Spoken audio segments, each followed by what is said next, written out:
In today's episode, we are diving into a topic that is incredibly relevant in our current climate: politeness. And it's a topic I will admit can be a huge challenge for me at times. Well, probably more often than I care to admit, which is why I'm thrilled to be joined by Kristi Spencer, who is an expert in politeness. We're going to discuss why this seemingly simple concept is more crucial than ever. According to the 2019 Civility in America survey conducted by Weber Shandwick, 93% of Americans identify incivility as a major problem, and 68% believe it has reached crisis levels.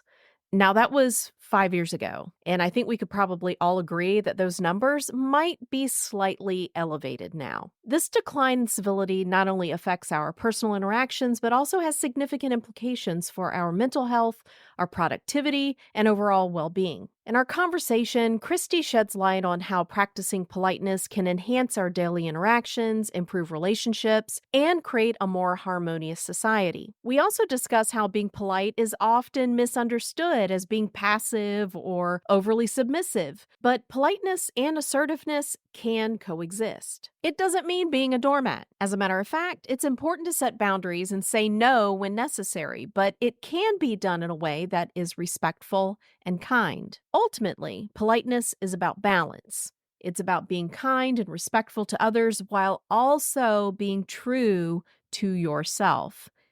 Keep listening if you want to learn practical tips that will help you do just that.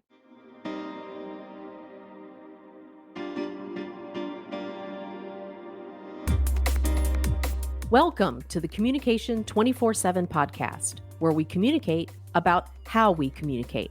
I'm your host, Jennifer Furlong.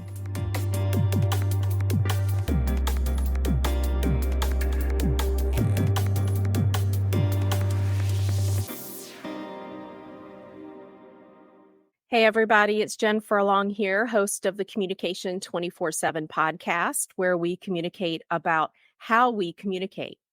So today we're going to talk a little bit about politeness and etiquette and rudeness and kids today. Yeah, all of those things. How have things changed in our society over time? And I'm really excited about my next guest because she is an expert in this field, but I'm doubly excited about this guest because she had her career started as a journalist. And so we're going to kind of meld all of this together. Y'all know, with me having a journalism background and being a media analyst for the past several years, I've been really concerned about how the hyper-partisan nature of the news has had a negative impact on us and how we communicate with one another. I mean, it's only natural, right? Whatever we consume, it's going to have an impact on how we perceive the world around us and how we interact with others around us based on those perceptions. So I asked Kristi to be on the show today because we're going to have a fantastic conversation about all of those things. Now, let me do a quick introduction and then I'm going to ask Kristi to expand on that. So y'all, get out your notebooks and take some good notes because I know we're going to learn a lot about some of the things that we maybe have lost in our society, and we may not want to admit it, but some of us could probably do with some, I guess, some practice in this area. I know I can. I'll deal with some practice. But first, let me do the introduction and then we'll get started with the conversation with Kristi. If you're not familiar with Kristi Spencer, she is founder of The Polite Company. And with The Polite Company, it's based on the principles of consideration, respect, and honesty. That's going to be it. Let's put a pin in that because I want to talk about honesty as well as, how can we be kind and honest at the same time. She's a certified etiquette trainer and graduate of the Emily Post Institute. She has 25 years of experience as a journalist and businesswoman, uniquely qualifying her to deliver the message that good manners lead to successful personal and professional relationships. I 1000% agree with that, but y'all know I do. Kristi, thank you so much for being on the show and welcome. Well, thank you so much. I'm so excited to talk with you today. Yeah, this is going to be a lot of fun. So that was the really quick version of your bio, not anywhere near enough to understand, where you began in this business, your experience as a journalist. Do you mind just taking us back to how did you decide to get into journalism first? And then how did that actually transfer over to what you're doing today? So I grew up and the person that I admired the most was Connie Chung. And I don't know why in the world I thought that I could be Connie Chung when I grew up, but she was somebody that I idolized. And so having that role model, having a family that sat down and watched TV every evening and watched the news together was something that was just ingrained in me. And so when I was in high school, I took a class on being a radio DJ, and it was the first time that I had somebody say, you're pretty good at this. You might want to look into it. And that's all it took for me to decide that I wanted to go ahead. I majored in broadcast journalism, graduated from the University of Kansas, and then started my career in a nearby station in Topeka, Kansas, and then went from there to another station, which is not uncommon for people to do. What isn't common for people to do is to then stay there for 20 some years. Usually, especially in television journalism, we're staying for 2 years in one place and moving on and moving on. And I was a news director. And so I was hiring people for those positions. And I thought, why do I need to leave? Because everything is always changing around me. And Mhm. so I really did have the heart of a teacher and really enjoyed working in local news specifically. And that was really something that I love to do, mainly because it is less partisan and we can reflect our community without necessarily really interjecting a whole lot of our opinions. Of course, we can't say we're never going to interject that. That's where we come from. We all come from a different place in life. But there was really not the pressure to have an agenda when we were talking about local news and our communities. That is such a huge piece right there with the local news. You're so right. It does tend to be, I know, with looking at news and rating it for reliability and bias, the local news does tend to be a little higher on the reliability scale and definitely more centered as far as the bias is concerned.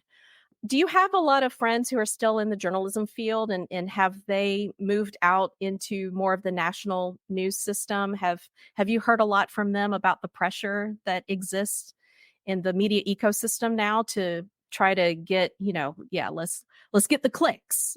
Right. There is a huge amount of pressure, and there always has been.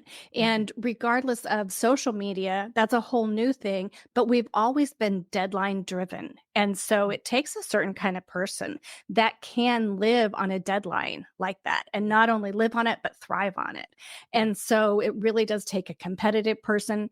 It does take somebody that can, dissociate themselves from the events a little bit, because you might, start out at a announcement of a new business and then you end up at a crash scene or fire or something horrific like that. So I don't know that people kind of make fun of local news, and it's the butt of some jokes, but really there are some amazing people that these are not people that get picked up by limos and there is no hair and makeup and somebody picking out their wardrobe. It is not nearly as glamorous as it might seem to other people.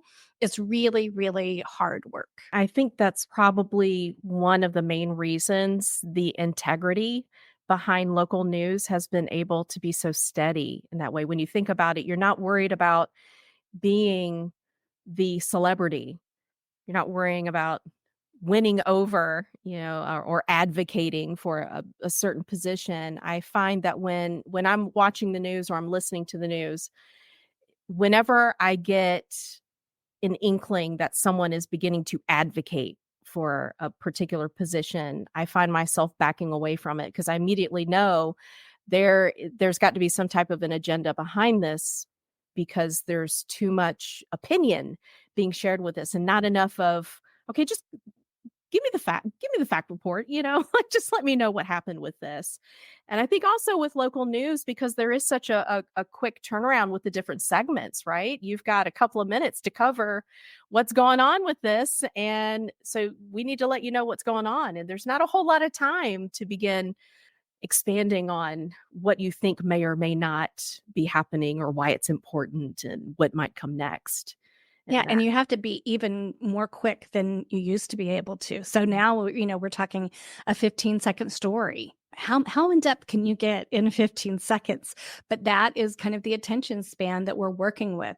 Television has the advantage of having the visual aspect as well. So that certainly helps. That can also be a barrier sometimes because sometimes we don't hear from certain people because they weren't able to appear on camera. COVID really did change that for many stations because it was no longer so important to be right in front of somebody else with a camera in their face to be able to get that interview. Being able to see people through computer screens became so much more normal. And I think that that is one of the great things. And, COVID didn't bring many great things, but right. that's one thing that it did bring is that, we don't have to always go with the most available person that makes themselves available to us. We can go with the person who's best for the story as long as they have some way to get their picture up on the internet. Yeah. Do you have an opportunity to talk to younger people who are either thinking about going into journalism or maybe they're in college right now and they've already declared journalism major. They know this is what they want to do for their career path. Do you have an opportunity to talk to younger people about the field of journalism and the ethics that are so important within journalism? That is one thing that I really prided our station for having the ethics. We had a manual where we kind of went through scenarios and what we would do in different cases. I think that that is something that journalism students definitely do learn now. I now when I speak to college students, which are my favorite audience to speak to, I'm talking about etiquette, whether that's social media etiquette or dining etiquette or trying to kind of help them shine in social situations. So I'm not really concentrating on the journalism as much as I used to. Although just with you today, the opportunity to speak about it, I always take advantage of that because it was my first love. Yeah, yeah, and it permeates so much. And like I was saying earlier, we may not even necessarily realize it, but the information that we are consuming and the channels through which we consume this information, the different organizations that we pay attention to, it can't help but to have an impact on how we're perceiving not only that topic that we're reading about, but now it's impacting how we perceive other people based on the things that we think they're reading. Now it's not enough to, okay, I'm going to disagree with you on that, but oh, you pay attention to that news station, so I immediately know you don't know what you're talking about. Right. And Yes. it seems like it has gotten way worse over time. Have you integrated any of that within your etiquette training? Do you find that as you're scrolling through the news or as you're scrolling through social media, you find, "Oh, man, this is an excellent example. I need to use this next time I talk to somebody about etiquette and politeness." Yes, I'm always, I'm a fan of Google Alerts. So anything that comes up, etiquette or something like that, that I'm always sharing with people. I just shared with clients today a new study that 60% of companies are going to be sending their employees to etiquette training this year, which I'm like, that's the best news that I've heard all year for sure. But I think that that awareness is important, but it's also important to think that we're more fragmented than we have ever been. Like you said, if you identify with one news station, then that is something that people make a lot of assumptions about you just for the what you say, oh, I saw this on such and such. Again, of course, Mhm. people think, oh, you're watching this or that, or you're listening to this or that. And I think that listening to anything or watching anything or reading anything too much or making that the center of your conversations is not a good look for your, social skills or your etiquette, either one. So Take me through, you had this amazing career in journalism. You were happy with where you were and you embedded in the community, I'm sure. And just it seemed like it was a really fantastic job that you were able to have with that career path that you had developed at the local news station.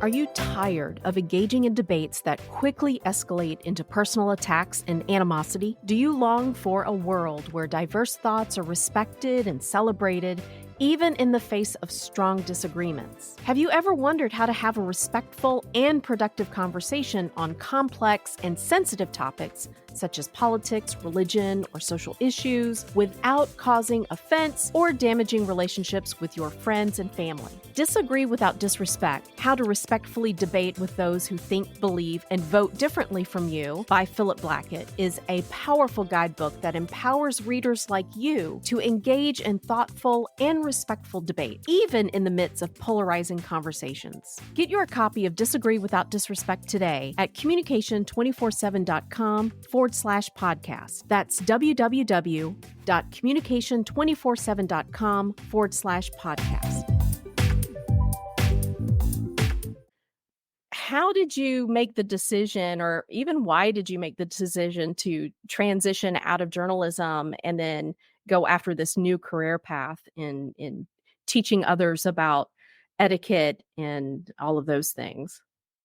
It's like so many stories. We all evaluated our lives during COVID and we had to make a decision is this way that I'm making my living the way that I want to live my life? And for me, 25 years was a long time to live that life and to really, regardless of the positivity that you would try to bring to it, it's very difficult to do that in journalism for decades. It Mm. it it gets to you, Mm. honestly. Burnout for journalism is incredibly high. Maybe 4 to 5 years is a typical lifespan for a news director. The position that I had, 2 years was the norm for how long somebody would stay in that position, just because, again, we talked about the deadlines. We're talking about, we're going through tornadoes, fires, really horrible things that happen to children. And we're living that. And along with the deadlines, there's the long hours. And so that kind of all accumulated. And what journalism did for me and what local news did for me in those decades was amazing. But I decided that I was going to fulfill a dream and take an etiquette class from the Emily Post Institute, which really, I mean, you look at etiquette and you look at a newsroom, and these are our two different universes for sure. And I decided I liked universe B better. And to be able to spend the rest of my working life and career helping people, and it really is similar to what I did with reporters and anchors. We would try to make them appear as professional as possible, help them communicate a message, help them be trustworthy and reliable. And that translates really well to everyone else in the universe who is trying to build a brand for themselves and who want to look at leadership through those consideration, respect, and honesty values. Yeah. So you had mentioned it being like night and day, the etiquette in the newsroom versus what you were learning when you went to the Emily Post Institute. What were some of those, I don't know if you would call them bad habits, but what were some of those things that you realized, maybe this, okay, I'm going to have to shift this now. I've got some bad habits that I developed being in this newsroom. I think you to be critical of people all the time, which is a great skill for a journalist to have, because we don't want to have gullible journalists that'll fall for anything. But it's also important to assume good intentions of Mm. people as opposed to they're up to something. So that was a big switch for me. I think there were so many things that it was just really just being able to kind of dig in and relish that positivity when I was being my reporter self and I was investigating different programs and what I, wanted to maybe invest in. And I talked to people. My biggest revelation was that everyone was so nice that I talked to. Now, as a journalist, you might call 100 people in a day and you might find 2 nice ones who are gonna treat you nicely. So that was definitely a switch for me, and I thought, "Oh my gosh, they're so nice," and then I thought, "Well, that's the deal. That's why we're here. That's Mm. what this job gets to do." And not that we don't draw boundaries and we disagree with people and decline invitations and those kinds of things, but really it is rooted in great positive just all the good things. Right, and not making that assumption that there's some nefarious purpose behind whatever the decision is that somebody's making. I never thought about that before. That is so true. I do tend to be more of a critical listener, critically minded person. It is hard, especially with the news that you consume today. It just seems like everything is so negative and it's just compounded in negativity, and it can be incredibly difficult to recognize what type of impact that is having on your perception of the world around you. I'm so glad you had mentioned that though. That's one of the revelations that you had about the assumptions that we make about others and their intentions. I think it's really easy for us to forget that. I know it's easy for me to forget that, especially when you get so embedded with everything that's going on, in the world today. It's so easy to assume negative intentions, on someone else's part. Yeah. And Yeah. what's interesting now is we used to have a saying is that if your mother tells you that she loves you, get a second source. And now it's really nice that when my mom tells me she loves me, I just go ahead and believe her. Yeah. Yeah. So, yeah, I don't wanna beat up on journalism so much. It's like it's not all negative and it's not all doom and gloom, and I know there are a lot of other things that are happening within our society that is having some type of impact on our ability to communicate with one another effectively, and I know etiquette, politeness is a huge piece of that. What are some of the things that you're recognizing? What are some of the changes that have occurred in our society over the past maybe, couple of decades that you have found these are some really critical issues that while I'm talking about etiquette, while I'm talking about politeness, this is getting at the core of some of the things that's going on in our society. Have you run across anything that you've recognized as, yeah, not just journalism, but these are some other things that are happening in our society that is creating this division and this is making it more challenging for us to be polite with one another. Well, the reason that we are sometimes uncivil to one another is always because of stress. Mm. And in the past few years, has anybody had any stress? I mean, we were at home, we were working from home, we were trying to manage that, and then somebody tells us we have to teach our own kids, and Oh, all that. stress on steroids. Yeah, all that stress really makes us focus inward. And Mm, when we're looking inward, we're not seeing how we're impacting those around us. And mm, when we lose that awareness and we become all about me, then we're exhibiting rude behavior. And mm, that's where a lot of that comes from. And so I think it is helpful to think of it as stress because I think of us as a society, we recognize how dangerous and how unhealthy stress can be. mhm, But we just think of rudeness as people who don't know how to behave properly. So right. when you put it in that frame of what's that person going through? What's stressing them in their life? How can I make it better? If you knew that somebody was stressed because they had a stress-o-meter on their shirt and you could see what their stress was, how would you treat them? Would you Mm, treat them a little bit more kind? Would you treat them with a little more patience? mhm, So even when we encounter that rudeness in other people, first we need to look at ourselves and make sure that we are not the ones who are being rude in that situation. It's so much easier to see it in other people than it is to see in ourselves, mhm, but also is to recognize what might be prompting that person to feel that way. And mm, sometimes that takes time. And yeah, we are a rush, rush, rush, world. And so taking that time and treating people with that respect, knowing that some of that incivility comes from stressors, I think is a good place to start. okay. Yeah, that's a good place to start. It is incredibly difficult because, we see examples all the time on social media. Whenever we're watching television, listening to podcasts, there are no shortage of examples of people being rude with one another. And some are extreme examples, some people who, like you were saying, we look at these as people who are behaving badly. And that could be someone who is destroying a work of art, right, at a museum, or someone who interrupts someone at dinner. They're a public person, like a congressperson or someone like that, interrupting them at dinner because they feel so strongly about whatever the topic is, they're advocating for. Or if you're a public speaker, you're staying on stage and you're trying to do a presentation, and then there's someone trying to shout you down while you're doing your presentation. Those are extreme examples, but it does seem like, at least, that these examples are becoming more and more common, and it's really concerning. At least it feels like it's heading in that direction. When you're doing your training and you're having these conversations, do you ever speak with people who do presentations? They get on the stage. Do you ever have conversations with them about, yeah, if this were to happen to you, this could be a better way to handle the heckler or the someone who's trying to shout you down? How do you deal with that if you're on stage and that happens to you?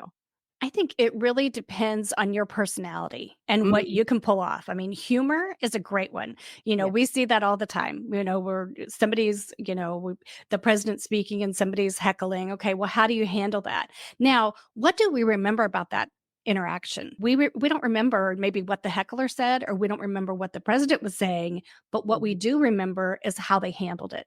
Okay. Yeah. And so much of that is not how you're going to handle it, or it's not that you're going to handle it, because you're going to have some reaction, whether it's humor or whether it's asking for that person to be removed. But the important thing is how you do that. And Mhm. what we need to think of is, before you get on stage, way before you get on stage, decide how you're going to handle that and what you can pull off and what seems authentic to you. So that's Mhm. my best advice to people is, when you're up there and it happens, is Mhm. not the time to start thinking about what your reaction is going to be. So that is as important as the cue cards that you're having, or the parts of the speech that you're using. It is to think about how you're going to react and be able to show some grace Mhm. when things don't go well, because that is what reveals our true politeness and our sophistication and our poise. Mentioning true politeness, how do you arrive at that happy medium? Because I know, okay, so an honest reaction. I know my personality, like you just said. It just depends on your personality and how you might go around go about handling that. I can have a sense of humor, but I also know, depending on, like you said, how stressed I am or how irritated I am, I could very easily just have a very negative response to that situation and probably make it a little worse, if I'm going to be honest with you. How do you develop that ability to have that politeness in a way that it's not a fake politeness? Do you know what I'm saying? Because we all learn about, okay, be polite. How do you internalize that to the point where it does become a part of your personality? Or is that even possible? Is that possible for somebody like me to internalize politeness? I absolutely think so. I think so. We become what we're around and what we want to Mhm. be and what we concentrate on. So if you're a person who concentrates on negative things all the time, of course that's going to come out in your interactions. So it's really what you decide to surround yourself with.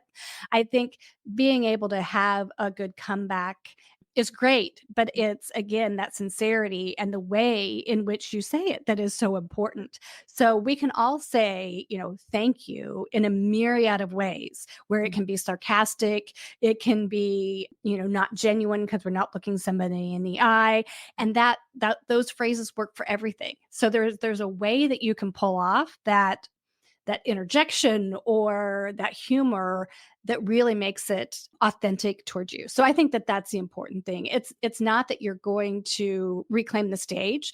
Here's another, television jargon is, but you have the mic. And the heckler doesn't get the last word. The person with the microphone does. So I think it's, good to recognize that you have that power in that situation. And, and as in any etiquette faux pas we talk about, it's that you admit it, you apologize, and you move on. Do not dwell on the dropped fork or the piece of spinach that you had in your teeth. It is just admitting, apologizing, and moving on. And that's good for so many things in life. Oh, that is so true. I have said that exact same thing. I taught public speaking at the college level for many years. We've had very similar conversations that look, you can pretty much depend that something wrong is going to happen in your presentation. It's just that's life. There is no such thing as a perfect presentation. If you make a mistake, don't dwell on it. Don't call attention to it. Really, just, they don't know what you practiced. As far as they're concerned, everything that you have done on stage, that's all a part of your master plan, right? So don't make a big deal out of it, because when you make a big deal out of it, then that's most likely going to be what they recall, right? Later on, that's what they're going to remember later on. With You had mentioned COVID earlier, and it made me think of a question. I want to circle back around to that. We had so many things change in COVID, including our ideas of greetings. What is appropriate versus what is inappropriate? It used to be the typical wisdom of the day. You meet someone new, you shake their hand, you look them in the eye, you have a firm handshake, and that was the rule of the day. And then COVID happened, and now it's all of a sudden, do we do fist bumps? Can I shake hands? Do we do the whole elbow thing? What is everybody doing nowadays? I mean, COVID is, I think there are still people, getting COVID now, but it's nowhere near as prevalent as it was during the pandemic itself. But it seems like we still have some leftover confusion as to how do you meet someone now? How do you greet them? What's the appropriate thing to do now? So this is, what I love about etiquette is there was never a better time to jump into etiquette Yeah. and than after COVID, for sure, because so many things did change. It brought so many issues to light. The best thing to do is to be able to shake hands with somebody. I think that we're back at that stage. The other thing is that you are not required to, where it used to be very, very impolite. I mean, deal breaker if you're somebody who doesn't shake hands. I think now it's okay not to shake hands, but you have to be able to convey that message before the other person sticks out their hand. Mm, By the time somebody sticks out their hand, you really have to shake it. After that point, if you need to be discreet and run to the bathroom, use some hand gel, wash your hands, whatever you need to do to make yourself feel better about that. But then know next time where you just say, I'm not a handshaker. Kind of like we used to say, I'm not a hugger, or I'm not back to shaking hands. But it is saying that before the other person approaches you that makes that work. I don't think anyone's going to blame you for that. We're hopefully all still giving each other some room to have mhm, different opinions on that. But I think that it is important that you say that first before mhm. they stick their hand out. Yeah.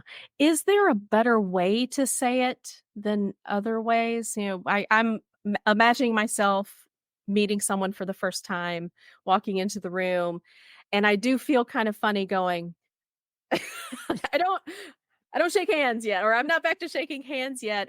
How do you suggest someone who really is uncomfortable with shaking hands still with others, how do they do that in a way that doesn't come off as, it's not so off-putting? I think you can say something as easy as, I'm not up to shaking hands yet. Mm, Put it on yourself. Of course, yeah. don't say, you look like you're germy. Just say, Did you I'm wash not up. your hands? Right, right. So I'm not up to shaking hands yet. Or if you can come up with a little joke, it's like, I'm not shaking hands because of COVID, something like Yeah. that you can come up and say to people. And I think it's how you say that, how you present it, that is the biggest thing. Yeah. No, okay, I'm the weirdo. I'm So I'm just Absolutely. gonna let you know right now, I'm Yeah. kind of weird right now. Like, I'm just making eye contact today. Thank you. That's right. I have not gotten over the weirdness. And I do appreciate that you said be discreet. If you do end up in a position where you do shake someone's hands, I think the worst thing that you could do is immediately run over to your purse and grab your huge bottle of hand sanitizer and start bathing in it. That's Yeah. probably not going to come across as very nice. Right. Yeah. People don't want to be reminded of how germy that they are. Right. That's generally not a good idea, especially when you're first meeting someone. So that's one of the things that did seem to shift during COVID. Are there some other points of etiquette that you saw shifted? That's the most obvious one, with the shaking hands. What are some other, I guess, major etiquette finds, if you will, that seem to have changed through the pandemic? I think another big one was virtual meetings. We Mhm, were not as adept at doing that before COVID, and now we are used to doing that. And then that comes with a myriad of issues, whether it's cameras on, how late do you wait for somebody when they're going to be entering a Zoom meeting? There's a whole list of things that brings up. It also brings up issues of shared spaces at work and going back to work. Those are all brand new things. Dress codes relaxed so much during COVID that some people are wanting to maybe notch that back up in the mhm. workplace. And we were used to only dressing, waist up for things, and now it's important to wear the whole outfit to work. So it really did bring up so many things from how we interacted socially. We had fewer parties, how our children learned manners. They weren't Mhm, around as many people at that time. So it really, as etiquette impacts every point of our life, so did COVID. And mhm. when those two things get together, there's a laundry list of things that are different now than they were then. Yeah. What are you recommending in the workplace? I think one of the other shifts also is the idea of showing up on time. Like I view showing up on time as incredibly important. I view it as being rude to everybody else if I'm gonna be late. I don't know, maybe that's because of my age. I not quite sure, but it seems like that's another aspect of, I don't know if it's COVID or maybe it's kids today, that whole thing. What do you say to organizations that are in the midst of trying to get everybody to come back into work? And like you said, sometimes there's going to be shared spaces. There's the conversation about dress code. There's a conversation about getting there on time.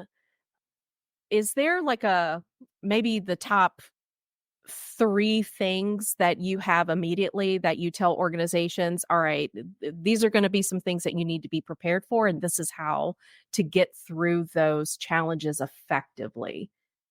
Well, I can't think of any etiquette lesson that I do give that doesn't start with be on time. Mm, Whether that is wedding etiquette, thank you. dining etiquette, it is meeting etiquette, whatever it is, to start off late is a really bad start because then you're starting with an apology or you're starting with, that unknowing feeling between you two. So for me, lateness and on timeness wasn't that impacted by Mm, COVID. I mm, think it might be impacted just by generations and, that kind of thing. But really being on time means being somewhere. If that's a dining situation, you've got plus or minus 5 minutes.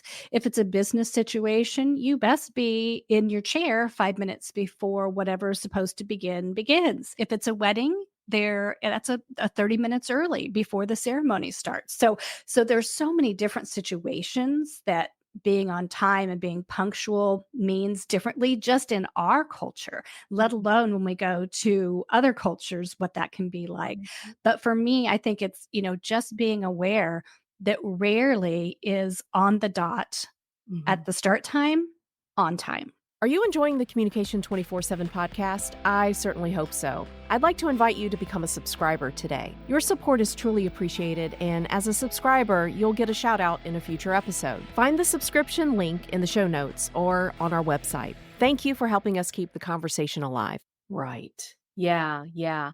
That is so crucial. I don't understand why that has been something that seems to be a point of contention in the workforce today. The entire argument of why should I have to be here at 8 a.m.? What's the big deal? How does a manager effectively communicate to their employee why it's important that we all do this. What would advice would you give to that manager who is struggling with that employee who just doesn't get it? Yeah, I would work on the self-awareness, So Mm, how what would it make you feel like if somebody arrived late for your mm, meeting mhm. or consistently was 20 minutes late for, a phone call? That's a long time. Yeah. And the way that you feel about that is how the other person feels about it. And Mhm. so I think sometimes self-awareness is that, I tell people set alarms on your phone. We have this wonderful technology that don't think about when you need to be someplace. Think about when you need to leave your house or when you need to arrive at work, not just, running in the door, skidding the tires and getting into your seat on time. Think about the pluses and the advantages that you have when you go to a job interview and you get to the lot 15 minutes ahead of the interview, and then you're able to collect your thoughts, make sure that your tie is straight and you don't have any lipstick on your teeth, and you walk in 5 minutes early. That's right. That's a huge advantage that you're gonna have over the person who waited as long as possible, got stuck in traffic, had a flat tire, subway didn't come on time, all of those kinds of things. And I tell people it's as easy to be the person who was always late as it is to be the person who was always on time. It Mm. just takes that shift in your mindset and maybe a few of those helpful tools like alarms and things like that to help us out. But Yeah, there is a wonderful thing that happens to your reputation when you are the person who is on time. right. And like you said, that just that mental preparedness, arriving early at the interview, give yourself some time to be able to just not be so frazzled. Do your power poses beforehand, right? Absolutely. So you feel all confident. So etiquette is something that it's one of those unspoken, unwritten rule kind of thing that we tend to learn through experience. You learn really quickly when you do the wrong thing, when you're when you're in mixed company. So how early should parents at least start focusing on helping their kids learn proper etiquette so that maybe those lessons aren't as brutal as they could be if they're not starting in the home? I think meal times are a great time to Mm, practice all sorts of etiquette. So I encourage families to have as many meals that may not be dinner time for everyone. Everyone's schedules are different, but to have as many meals together as a family or one on one time that is device free. So that's no screens, no TV, no tablets, no cell phones, and be able to have those conversations. So, what happens at the dinner table is we're talking to one another, we're having conversation skills, we are learning empathy when we're talking to one another and telling them about our day. We're learning to give other people our attention, along with learning how to hold a fork and do all of those kinds mm, of things. But I think having as many moments like that you can with your children to mhm, talk about here's what we value, here's what's important about your day, what was the worst thing about your day. We talk about some of those conversation topics that are off limits when we are dining out or dining with others we don't know very well, but mhm. those are exactly the kinds of things that parents and kids should be talking about around that dining table, and we're probably going to be eating anyway. And so I think that that's an easy place to insert some manners. And I don't think it's ever too early. We teach our kids early on some of those first words are please and thank you. And it's so important. And we prompt those kids over and over and over again to say please and thank you when they're little. We need to remember that that prompt needs to come more often than that. And when they're old enough to understand using please and thank you, I'm sorry, excuse me, those words have power. And to be able to use them properly is really a gift that we can give our kids. Yeah. Okay, so Parents who are listening, I'm challenging you right now. Pay attention. Mealtime. Is the iPad out? Is the phone out? You are not doing your kids any favors. And this has been my soapbox for so long. I have an expert in the house that is confirming what I've been saying all along.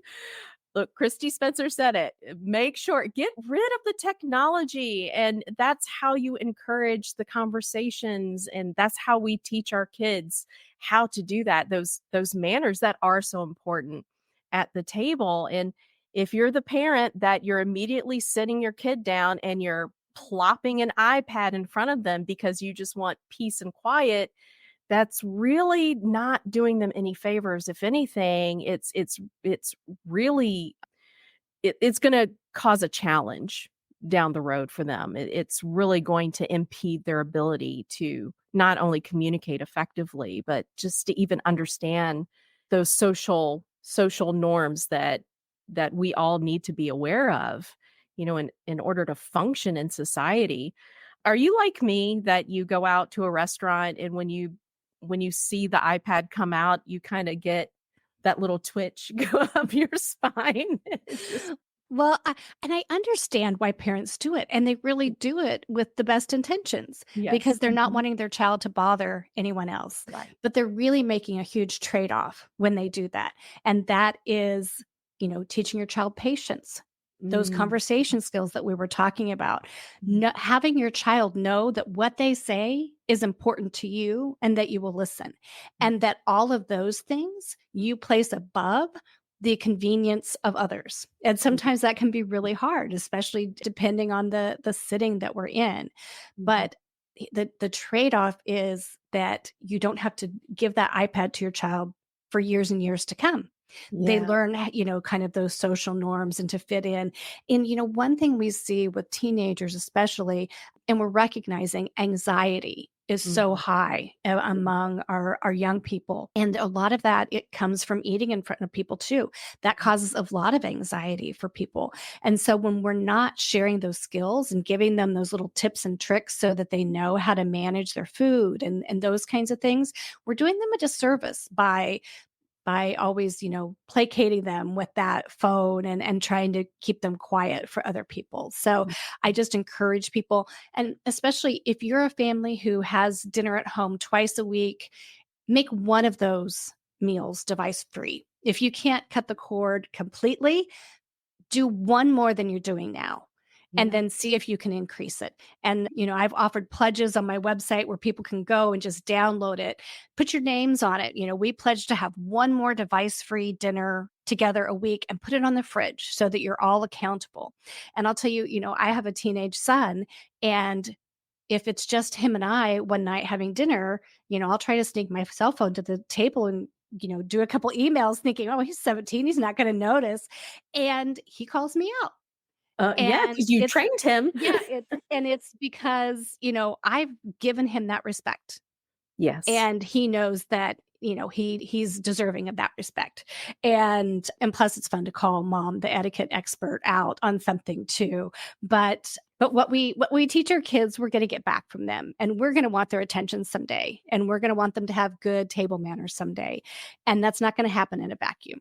Yeah, yeah. So I like your idea of if you can't cut the cord completely, dedicate that one night a week, and then you can move it, expand off of that. Get everybody comfortable with the device-free Wednesday dinner and then expand on that throughout the week because it really does make a huge difference. That was a rule in my house. My kids are in their 20s now, but that was a rule in my house, no devices at the table. That drove me nuts, and when they would have friends come over, they would warn them, "No, no devices at the table. My mom's gonna take it," and I would take their devices. "Talk to me," Yeah. I just let's have a Yeah. I conversation. don't think we're ever going to look back and say, "Oh, I wish I would have had my children on social media or on their phones more." That's just not something that we're going to do. We know that now. We don't need hindsight to tell us that that's going to be how we feel. So I think that recognize that and moving in a way that's consistent with that is important. Yeah, and I am so appreciative that you mentioned the anxiety piece with teenagers today. Again, taking it back to the dinner table in the home, just giving them that time to be able to have that meal together and have the conversations, no devices, encouraging them to have those conversations. That's what's going to make the impact when they are having meals outside of the home, lunch, dinner, whatever it is. I'm so glad that you brought up that aspect of it. Another thing I did want to touch on, and we're starting to run short on time, but I wanted to make sure that I got this question in because it's incredibly important to a lot of people. We have an inability, or at least we're uncomfortable with saying no a lot of times. I know that that has been something that I've struggled with in the past. I have so many friends who struggle with that because we feel like, in some way, if we're saying no, am I being mean? Am I disappointing them? Is maybe this is my responsibility? I'm just not sure.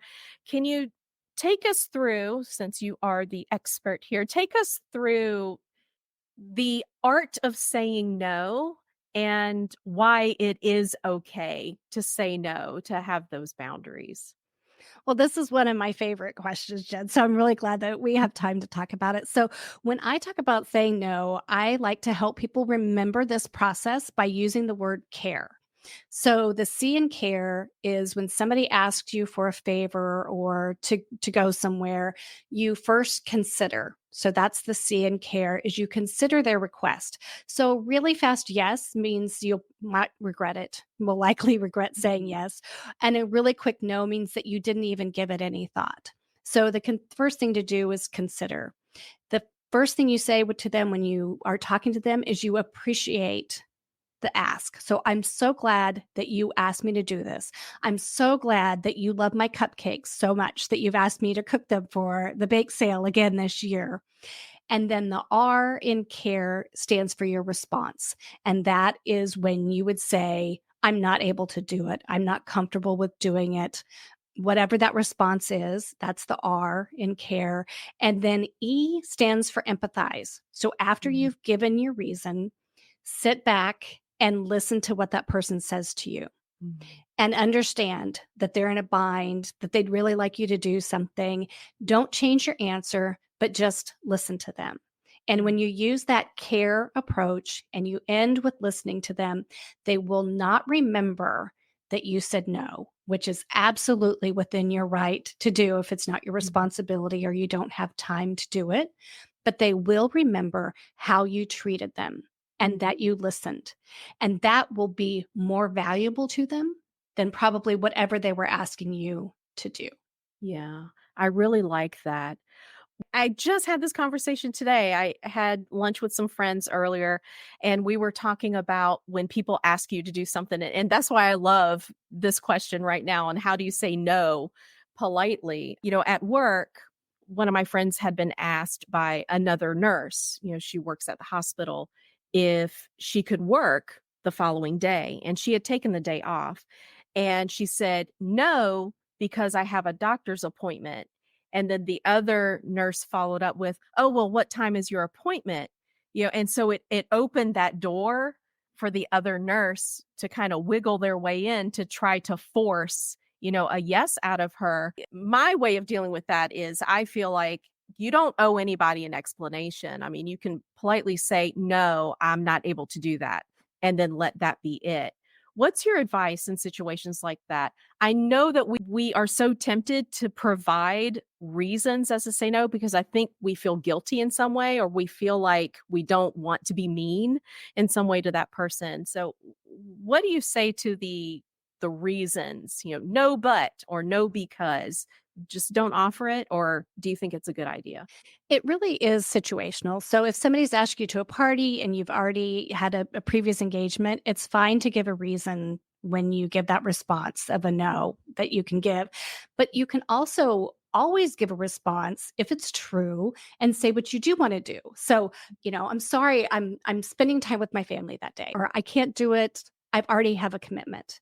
And the key there is we don't want to get ourselves backed into a corner by kind of giving a fib to somebody or giving them too much information, where again, they have the wiggle room to try to change our opinion. But we can always just say, this is really important to me, or I'm Mhm. not comfortable doing that, or I'm not able to help. And I think that those are all true. And you Yeah. can deliver that with that honesty and sincerity and not give that person the idea that maybe there is a little bit of wiggle room. Because when we are saying something that it may not be 100% the truth, people can tell that in our voice.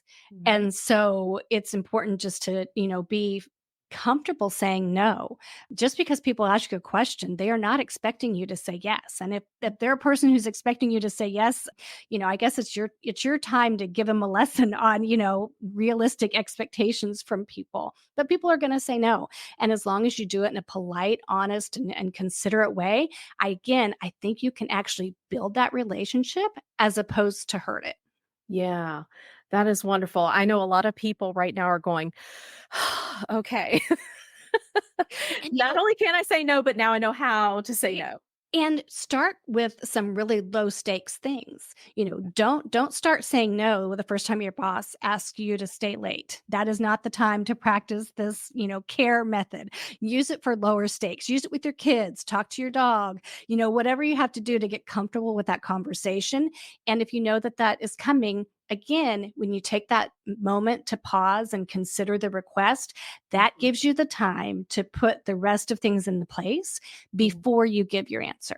Okay, that is wonderful. So, if there's someone out there who is for the first time hearing all about this stuff, they're like, wow, there's a whole world of information that I'm not familiar with. And it sounds like I probably should get familiar with this, whether they're an adult, a teenager, or maybe they're a parent who they're interested in trying to figure out how to integrate etiquette lessons, at the dinner table or just throughout the home.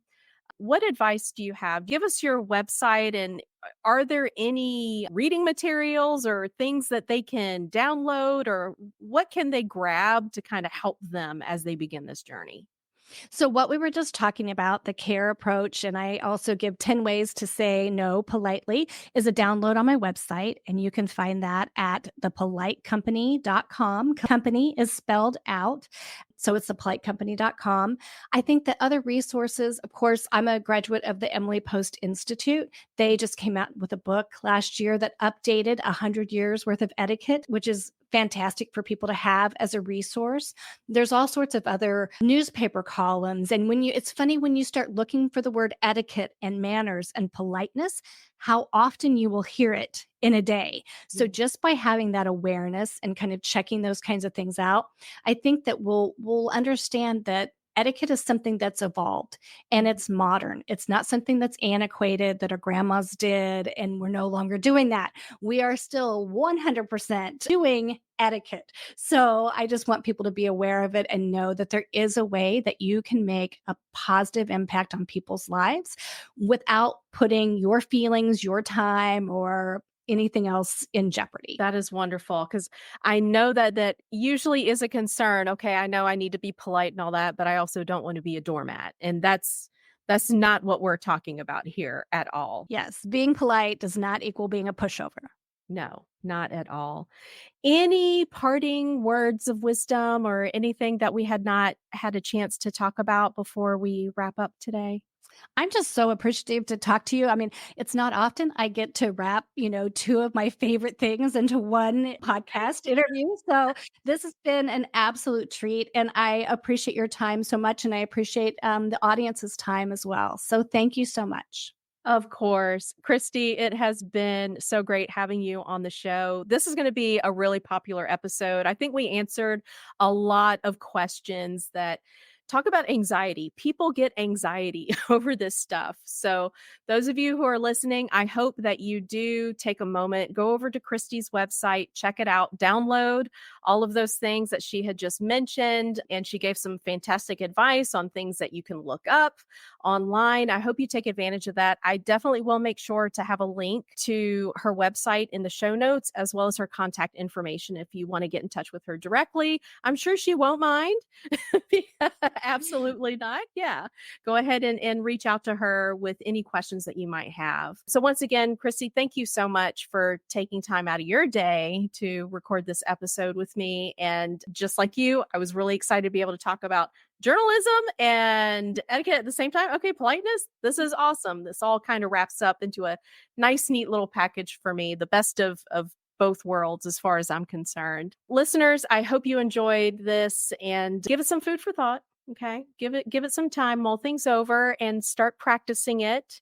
And it's a skill, just like any other skill. We got to practice at it to get good at it. So don't get frustrated if you're not knocking it out of the park, first thing when you're trying this stuff, because that's not how it works. It's a little bit at a day. And just like Kristi said, a lot of it is situational. So it depends. So be kind to yourself and be kind to others. Extend grace all around, because I think we all could use a little more grace.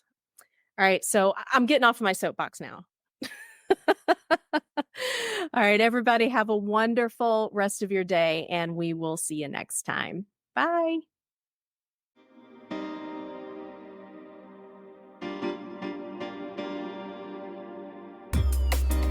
Thanks for listening. If you enjoyed this episode and you'd like to help support the podcast, please share it with others, post about it on social media, or leave a rating and a review.